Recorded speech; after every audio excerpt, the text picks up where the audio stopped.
Hi, everyone. Thanks for tuning into the Parenting Playbook. I'm Maureen Kyle, and I am so excited to kick off this series here on Fox 8 CLE+.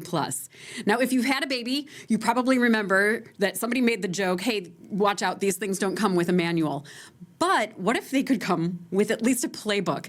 That's what we plan to do here on this show. We have incredible experts throughout Northeast Ohio, and we want to get their advice on every milestone, every issue, every little bump along the way. So that's what we're going to do with this show. Now, at this point, most school districts have been in school for the past few weeks. The excitement of the new school supplies, the new teacher, who's in the classroom, that might be all worn off. But the anxiety of back to school might not be. There is a study conducted by the Harris Poll and a nonprofit, understood.org, that says 53% of students under the age of 18 say this season is the most stressful time of year. Their anxiety stems from social concerns within the classroom, as well as feeling underprepared or overwhelmed with the learning expectations.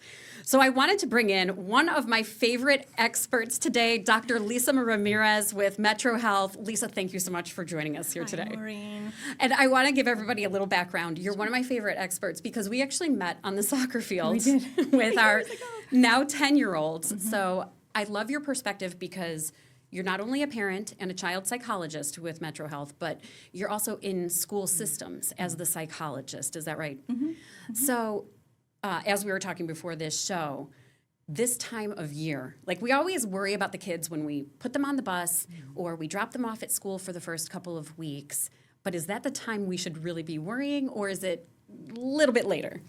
So I'm glad you phrased it that way because maybe we'll end up here, but I want to focus on that word worry, right? Mm-hmm. Because I think it's we worry a lot as parents, and I think we're constantly thinking and what is it that we have to be watching out for, right? And I think for us also, we're the first place where transitions bring up nerves, right? Mm-hmm. And I think I want to normalize that, like, there are lots of places where anytime there's a change, anytime we're getting used to something new, it's going to heighten that, like, worry, we call it anxiety, the nerves.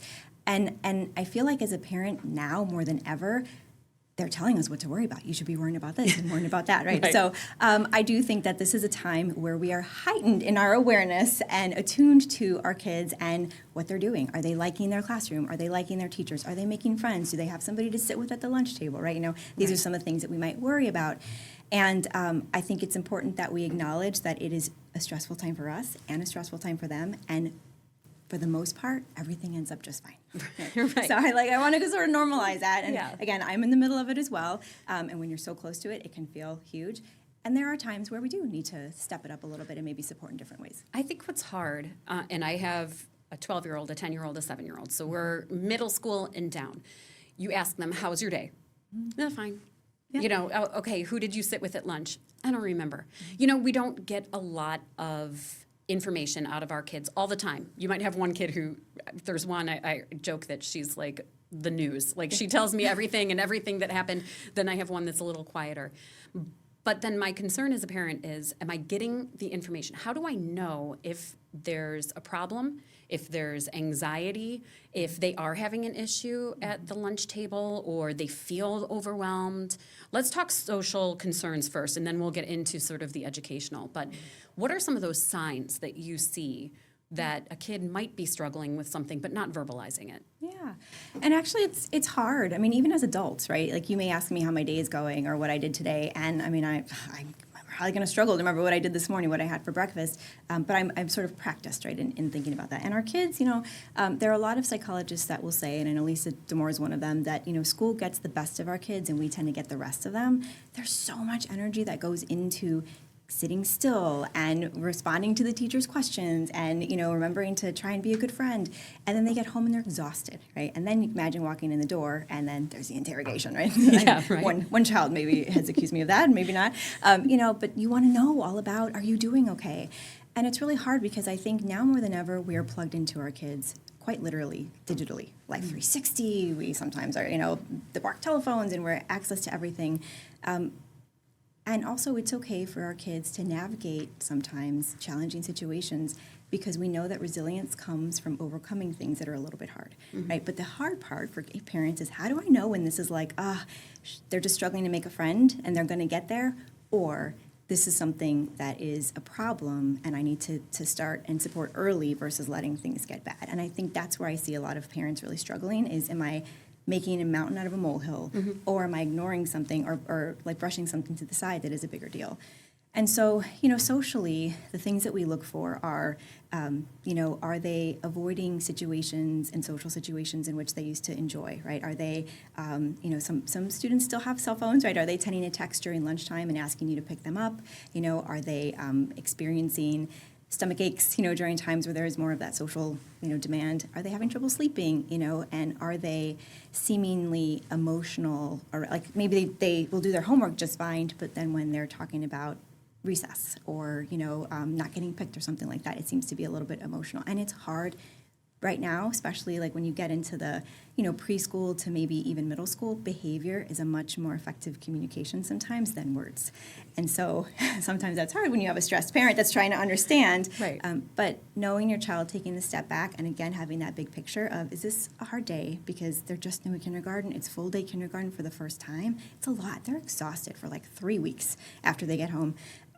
Or is this something that's going on a little bit longer and, they're not, even on the weekends, they're not, engaging in things and they don't want to play with their friends. So, when we see struggles with homework and that seems to be a trigger where they're irritable around that as opposed to not wanting to talk about things like lunch or recess or times where it's more socially loaded, that's where sometimes we understand, maybe I need to listen a little bit more.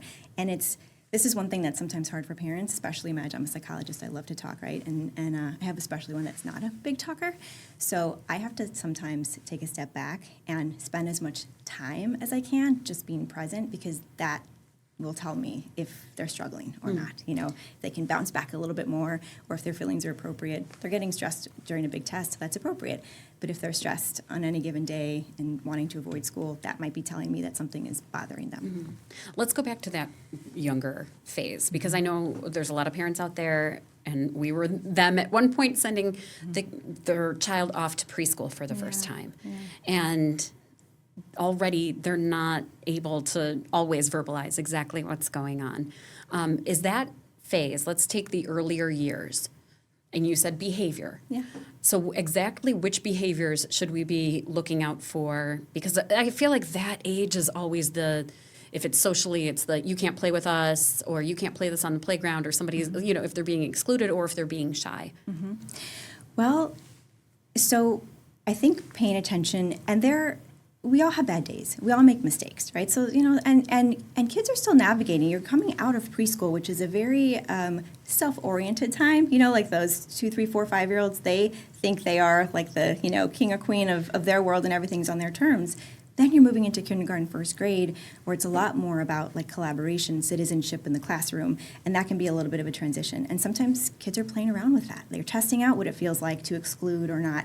And it's hard because in some ways there's some developmentally normal parts of that, and that's where adults coming in and helping give those kids skills in how you can stand up for yourself in an assertive way, right? Not a passive way, maybe not an aggressive way, but more of that assertiveness. But if you're seeing things over time in a trend, you start to have, conversations with teachers, and the teachers are saying, I am noticing that your child's just getting left out a little bit, or, it's hard for them to maintain friendships because they tend to get in a lot of conflict over sharing or what it might be. And so we're looking for trends over time, not necessarily one-offs here and there. And one of the things that I think we need to get more comfortable with as parents is understanding, and I know, we talk a lot about it, is my child just wanting to share what's going on? Are they wanting my help? Or, do they just want like a little bit of support? Do they want to sit in my lap and give me a hug or watch, something together? I think it was a LinkedIn psychology influencer said, do you want to be hugged? Do you want to be heard? Do you want to be helped? And we often will jump into the helping mode of problem solving. And I think there's a lot to be said about the listening, the hearing, and the being there, because sometimes kids are looking to us to see, is something wrong with me? Is this a problem? And if we kind of freak out with them too, then that shows that maybe something is wrong, instead of saying, you know what, this happened to me too when I was in kindergarten, and this is how I handled it. So it's not always one behavior, but it's over time and getting input from the adults, hopefully the trusted adults in the building that are seeing your child on the playground and in the classroom and in the lunch room, and understanding, are they able to navigate these appropriately and bounce back from some of those, and giving them the skills, because that also happens out in the real world. Right. Now, before we even started recording, and I really want to emphasize this because I thought it was really interesting that you said, as somebody who's within the school system, October is a hot spot. So we're kind of, we're having this conversation at the right time. Why do you think October is when you start to see a lot of these behaviors? Yeah. So, what happens is you have, right around Labor Day, you have some kids going back mid-August, some right around Labor Day, and there's, you mentioned it, the excitement, right? There's always that elevated, heightened awareness. Sometimes it's nervousness, nerves, excitement. You have new clothes, maybe new school supplies, a new classroom, new teacher, and you have that adrenaline, but it's getting you through the day, Now we like to say the honeymoon period of that new school year is wearing off a little bit, and or on a positive, the nervousness is wearing off because you've found some friends, you feel more comfortable. But if we start to see some academic struggles, right? So maybe you're getting into fourth grade and there's more demand on executive functioning and organization, right? Fourth grade's notorious for demanding that, I think we have fourth graders, right? We do, yeah. So I'm sort of hearing that, and I think that, we start as that adrenaline and that period of wanting to put that best foot forward, or just being able to kind of fake it till you make it. This is when we start to see that those internal reserves start to wear down just a little bit. And if there are going to be, social issues that are coming out, if there are going to be some of those academic challenges that are coming out in the school struggles, we're starting to see it now. And so we'll start to see kids maybe having some of the wanting to not go to school. This is where we start to see some of that increase in anxiety when that school demands are going up, because it still feels like it's a long time. Once you get to Thanksgiving, you only have a couple weeks, and then it's the holiday break or something, right? But right now, it feels like there's a long time before there's a break, and there's a lot to be done. Yeah. So this is where we start to see, we start to see the calls ramping up right about October 1st. And mid-October through kind of early November is when, you'll see that a lot of the mental health resources, they tend to start to have those wait lists building up, because we're starting to see this heightened stress and that adjustment piece, and again the light at the end of the tunnel for those breaks feels like it's a long way away. Yeah, this I think is the perfect time to take a quick break, but when we come back I do want to talk about the academic struggles, because that is also, a lot of kids are starting new school, new phase. How do we tell when that's going on? I want to get your opinion on that. So we're going to take a quick break. We'll be right back.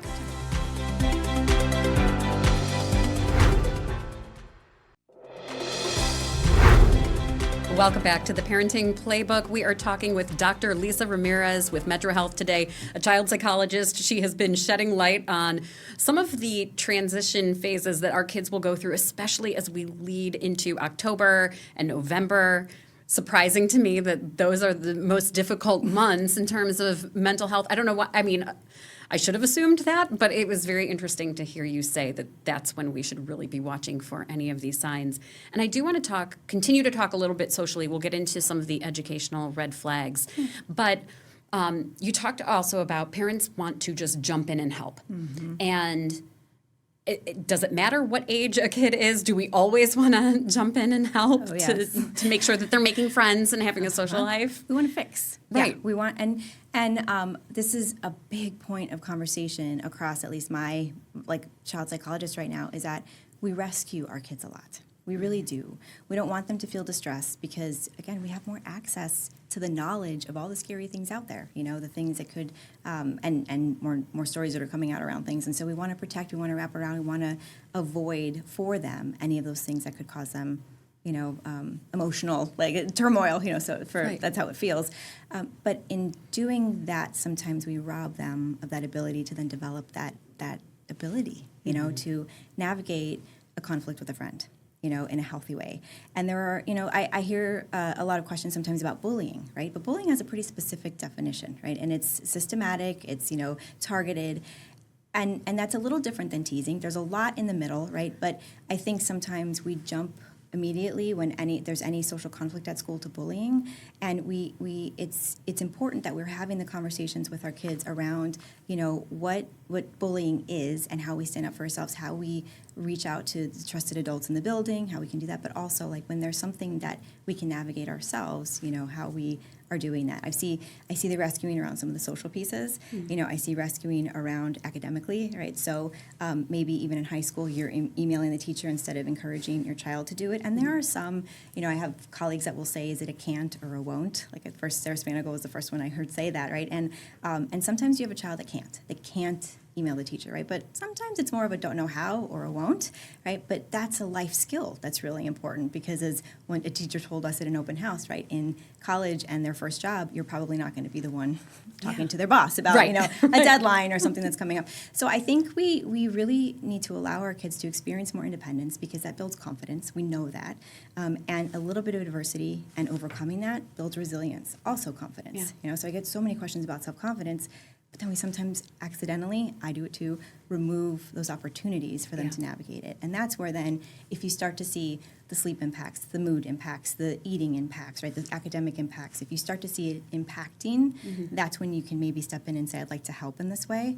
And sometimes your kids don't want your help, but it actually is at a level where you need to step in, and there are ways of doing that, saying, like, I understand that you think this might make it worse, or, you want to, but I feel like I, as your parent, kind of want to get more information, and I can discreetly maybe reach out to a counselor or, principal and understand, but I'm not comfortable with kind of what you're telling me. Yeah. It's also really important that we don't always jump to thinking that our child has done no wrong in social situations. Yes. And I have this conversation a lot lately, because, again, my 12-year-old is sort of, I can't fight my 12-year-old's battles for her, especially with other 12-year-olds. They're navigating that. And sometimes it's bumpy, but they've, to this point, been able to successfully navigate it, and each time is a lesson, But if I call the mom, and and sometimes that then starts us, with negative feelings about each other. We don't always have the whole story, right? So there's a little bit of that balancing of providing those opportunities for successful navigation of like developmental milestones that we have socially, and keeping an eye out for when this feels like it's bigger than that. Yeah. It's so funny, in all the conversations I've had throughout the years, and you talk to somebody like, what was your biggest learning moment? An adult will tell you, well, it's when I had to struggle and do this, but we take those struggles away. We don't want our kids to struggle, so we do everything we can. But you bring up a good point, too, of when to jump in, when to not jump in. And I think that, I'm sure that's a gray area, but could you give an example of parent needs to listen, parent needs to step in? Well, I think there are lots of examples out there. I can share, I'll tell you about one that I recently had with a patient, actually, yesterday, saying that, she comes home and she's struggling through school, right? She's in high school, and it's not easy. It was easy for her brother. She hates it. She feels bad about it, but she's working hard and she's doing it. She feels good about the fact that she can, eke out a B, right? She comes home and she wants to just vent. She wants to just be heard by her mom, right? She'll tell the mom, gosh, I, kind of bombed this, or I didn't do as well as I wanted to, and the mom immediately jumps in, do we need to get a tutor, right? That would be mine. Do we need to, that would be my reaction. How do I fix this, yes. right? But sometimes, right, it doesn't need to be fixed. They're looking for a little bit of just validation, like, gosh, that's hard.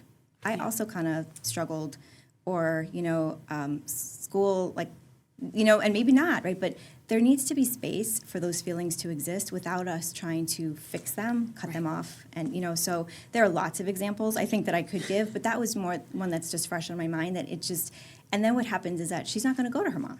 Like when she just wants to be heard. She might go when she wants it to be fixed, but she's not going to go because she doesn't want mom to jump in and say, okay, how do we fix this, right? Yeah.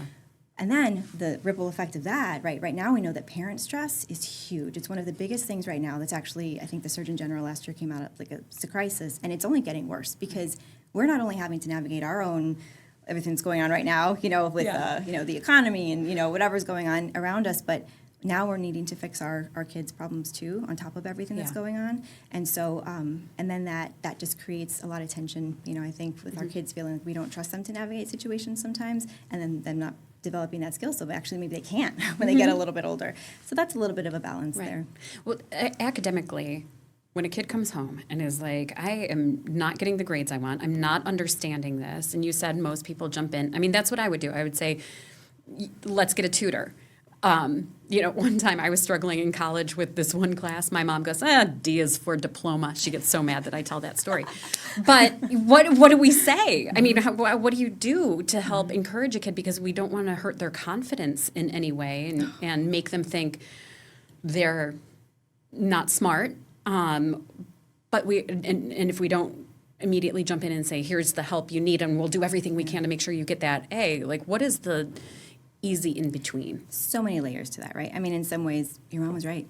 Yeah. Did you get your diploma? I did get my diploma. Do you have a job that, I think it's pretty cool that you get to see where you're sitting, right? Right. So your mom was right. She wasn't wrong.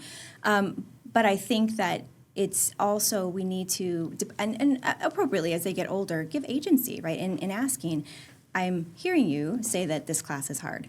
There's a part of me that wants to jump in and help, right? But is that what you want? Do you want me to see if we can find a tutor? Do you want me to think about helping you talk to your teacher? Or do you just want to say, I think I can do this, and I want to prove it to myself, and it just is kind of muddy right now, and let's just sit in the mud together. As they get a little bit older, I think even by middle school, giving that agency, I think you'd be surprised how teenagers and tweens will be like, what? You're asking me, right? Okay. And I think a lot of them would be comfortable sharing what they want. Younger, I think, it's going to be our tolerance of what we're comfortable with letting them navigate through. And they may have a little less ability to tell us what they want, especially because they want to please us. They stop wanting to please us around 5th grade, 6th grade. They don't really care what we think anymore. They care what their friends think, right? Which is why middle school is so hard. Yeah. But up until about that age. And that's where knowing your child developmentally and trusting them. But sometimes, like a natural consequence of not getting a great test grade because you didn't study is more effective than us nagging them to study, Yeah. But is that consequence going to have really big long-term consequences, right? Your D, I don't imagine it did, right? But if there's something else that was weighing on that, or you were asking for help because you actually think maybe there was a larger issue going on there and you wanted testing or something or medication, whatever it might be. There, so I think it's hard to be able to give absolutes, but I think relieving ourselves of the pressure that we have to have all the answers and be able to fix everything, and then sometimes reaching out and seeing, again, offering, do you want a hug? Yeah. Sorry about that, D. Yeah, right. Do you want to be heard? Like, oh man, D, that's hard. Yeah. Or do you want me to help you? Now this, I feel like we won't even have time, but I do want to scratch the surface because I feel like it would be hard to not at least acknowledge the cell phone and the technology. Yeah. Like that seems to be something that parents can't just hug it out. Like you have to protect your kids. So how do you know that they're having maybe some issues in a text thread or on social media, and then what do you do? Oh gosh, I that know. is a whole I long know. conversation. We don't have that much time, and I just think threw that at there's you. some really good resources, and actually I think you and I have talked about that. Yeah. Like the Academy of Pediatrics has the Center for Excellence in technology and social media, and they have toolkits there that go through actually conversations all the way from 0 to 3 through high school and college. I think what I would want parents to take away from our conversation related to this is kind of twofold. Is one, there's a lot of bad that can happen on social media, especially when you are allowing kids that have brains that are still developing to engage with people that they don't know in real life. That's, I think, huge, and we need to protect them from that first and foremost. I think that what also is happening is sometimes the kids are not being able to cope because instead of sitting and saying, oh man, this is uncomfortable, but you know what, I'm going to get through it, they're going and they're scrolling or they're playing Roblox or they're playing, they're scrolling through their videos and their algorithm, and then it's actually just pausing because they still have to come back to the pain. So those are two of the things that I think that we're seeing a lot of.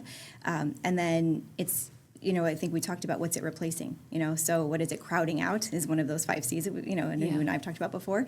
And so is that if you're thinking about some of those social skills, because ever since COVID, our kids are not great at socializing. They're just not. Yeah. And if now they're spending more time on their screens than in real life, that's also going to only delay attaining some of those social skills. And so, somebody's asked me before, play dates, right? How old is too old for a play date?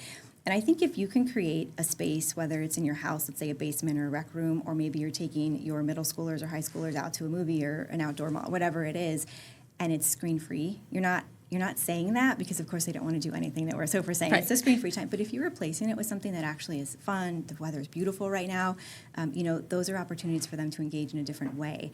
And so I don't think it's ever too old for a play date, right? But it may just look different is that we're creating safe spaces for our children to be able to be themselves and navigate in ways where we're around to protect them, but also give them that independence. Yeah. Oh, I love that. I love that phrase, safe space. Okay, as we wrap up here, I want to ask you, because you are a mom, you are seeing kids, they're coming to you with their problems, sometimes before they're coming to parents with their problems.